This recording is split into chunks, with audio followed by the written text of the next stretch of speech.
Hi there and welcome to this week's angel reading. I'm Rachel Scoltock, I'm an angel medium, and I have got 3 decks of cards out for you. I've got the Kyle Gray Keepers of the Light deck, very popular deck. I've got the Archangel Michael deck by Doreen Virtue, and I've also got the Goddess Guidance, also by Doreen. And you know, the Goddess Guidance have been really strong lately. The last couple of years in particular, we've been really feeling the rise of the feminine, and we're seeing it happening in the outside world, in the media, as well as in our own lives as well. So at the moment, everybody, male or female, is being challenged to look at where their power is. And our power is always inside of us. If ever we've put our power outside of us into an idol, into a partner, into a boss, into a job, whatever it is, as soon as you give your power away to something else because you're afraid of losing it, or afraid that not having that person, that thing in your life is going to mean that you're not good enough, or you've hung your self-worth and your identity on something, then that thing has your power. And so it's an easy thing to do. You know, we've all been taught, most of us, to grow up to be nice to people, which is really good, to be nice and to be kind. Like, that's part of being an angel, right? Like, they're good and kind and loving and compassionate. But we sometimes take that too far, and we give all of that kindness and niceness, and we don't ask for anything in return. So we lose our own self-respect, and we also start to lose our power, because it attracts people that maybe take from you, or people that take advantage of your good nature and don't want to give back. So at the moment, it's very, very strong in the energy field of the world and in all of us that we have to claim our own power.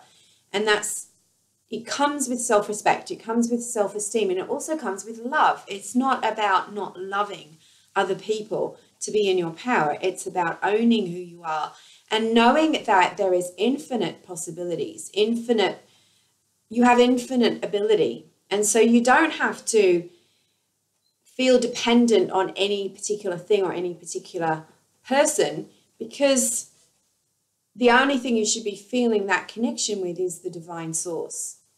And once you feel that connection and you recognize yourself as connected to infinite power, infinite intelligence, infinite solutions, ideas, ways of healing, you stop giving your power away to it might be teachers or medical practitioners or the banks, or in your own life, it might be to people that are bullying you.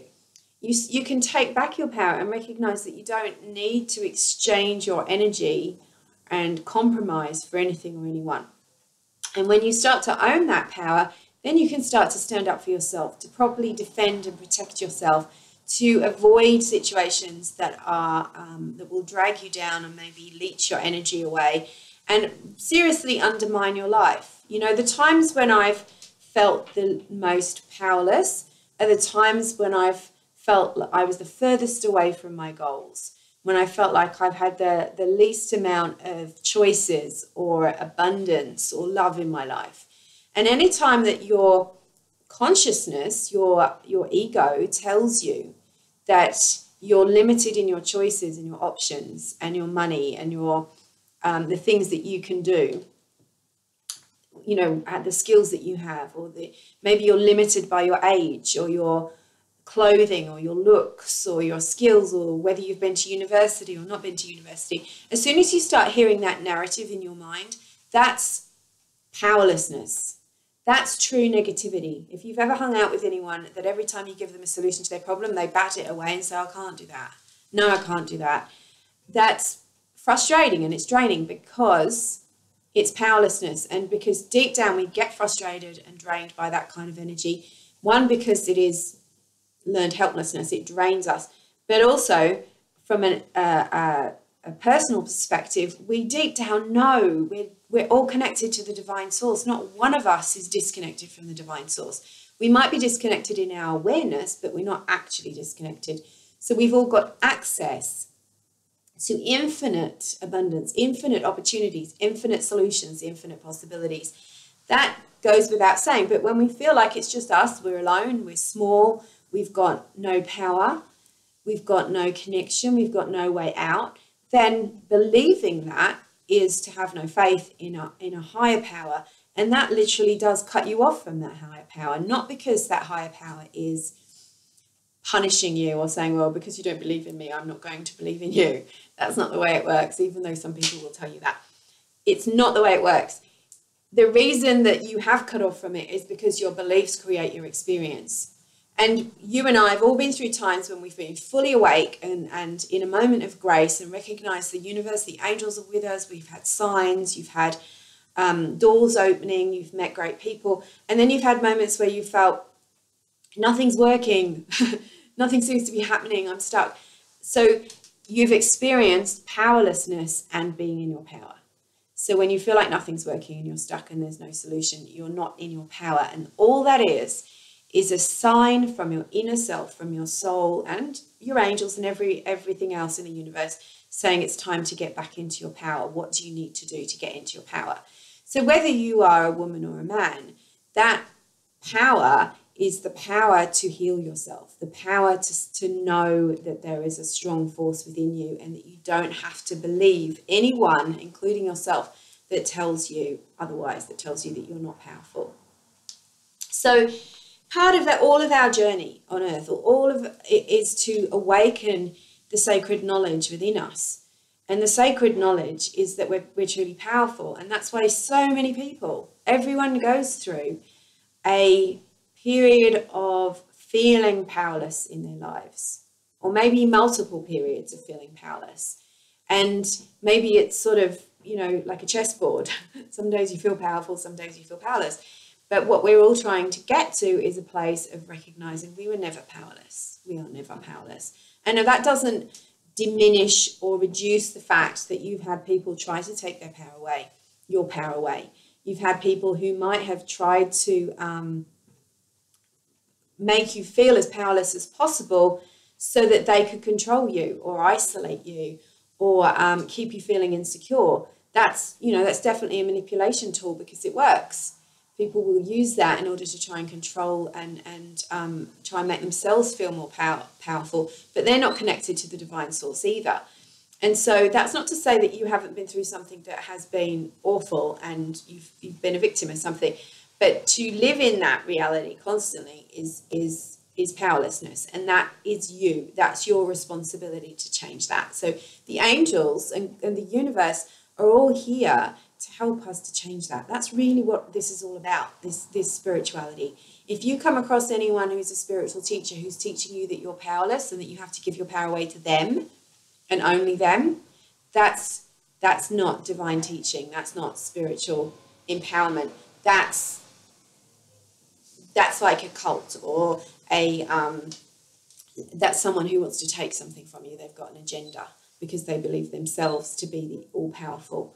But the only power in this world, the only true power in this world is divine power, and that is good. G-O-O-D, good.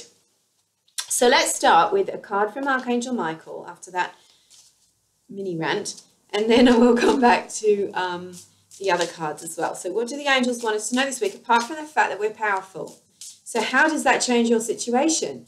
To know that you actually have infinite possibilities, infinite opportunities, infinite ways, infinite energy, that there is a way that you can heal what you need to heal, and there is a way that you can change the way that you're looking at what you're doing so that you can feel your power again. Okay, perfect card. I'm going to move straight on and pull one out from the Kyle Gray Keepers of the Light, which are very powerful. These are the light workers, the ascended masters, the angels are all empowered beings.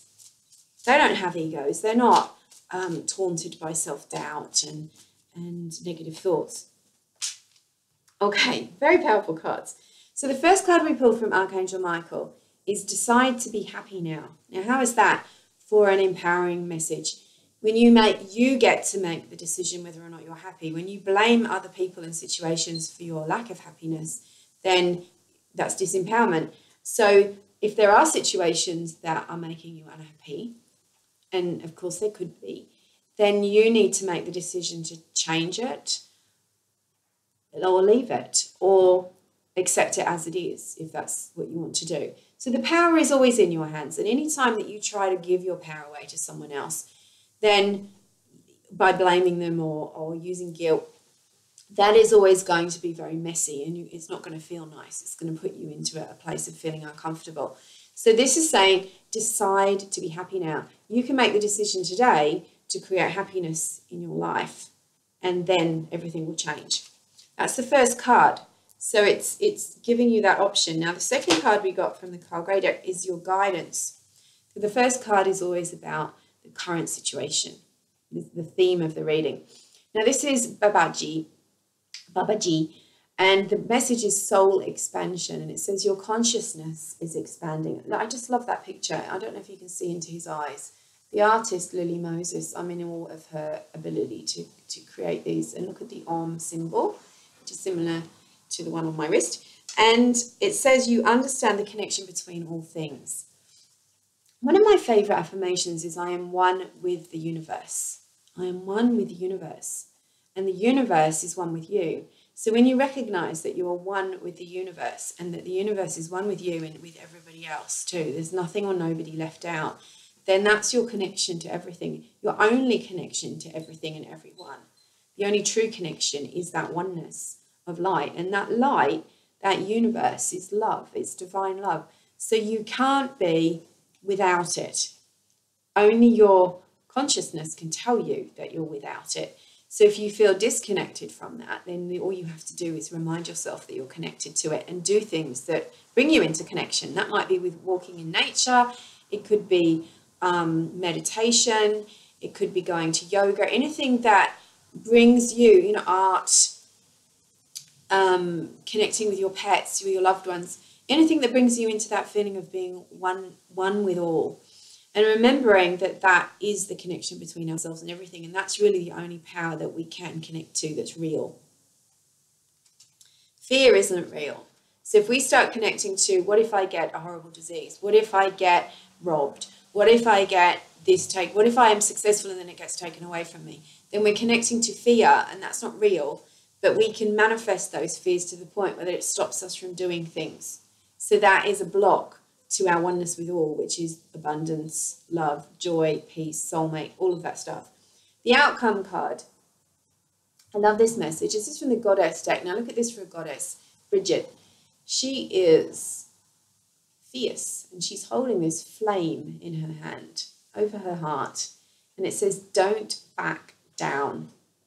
It's really strong messages today. Stand up for what you believe is right.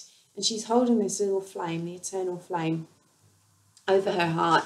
So, there are some days when you're going to feel like that flame or that connection or that light isn't there. But it doesn't mean that it's gone. It just means that you have to work a bit harder in order to create it and bring it up. So this week is a reminder to not be a victim of anything or anyone. There may be energies, people, situations around you that are trying to crush your boundaries or trying to make you feel less than, or trying to throw their negativity out onto you, project their unhappiness. But you don't have to take it. You don't have to take it. You don't have to accept it. Stand up for what you believe is right. Hold on to that power. Recognize that power and don't accept those projections. From my heart to yours, angel blessings. Have a powerful week. Remember your power. Stay connected to the divine. I am sending you love and blessings and reminding you that there is just a couple of spaces left on the Angels to Uluru retreat. Talk about power. The power of Uluru when you get there is incredible. I'm going to be writing a little bit about that today. But in the meantime, I'm sending you lots of love. I've also got an amazing event in Wauchope, New South Wales. Beautiful shop called More Than Crystals and Books in Wauchope. I'm running an afternoon tea with the angels there next Saturday, the 17th. It's a talk about the angels and how they can bring their miracles, interventions into you and healing into your life. And some of the signs that the angels are around you. Some are unexpected ones that you might not yet know about. That's just going for an hour and a half with a beautiful cake and a cup of tea or coffee at the end of it. And I'd love to see you there if you'd like to come. All right, have a great week.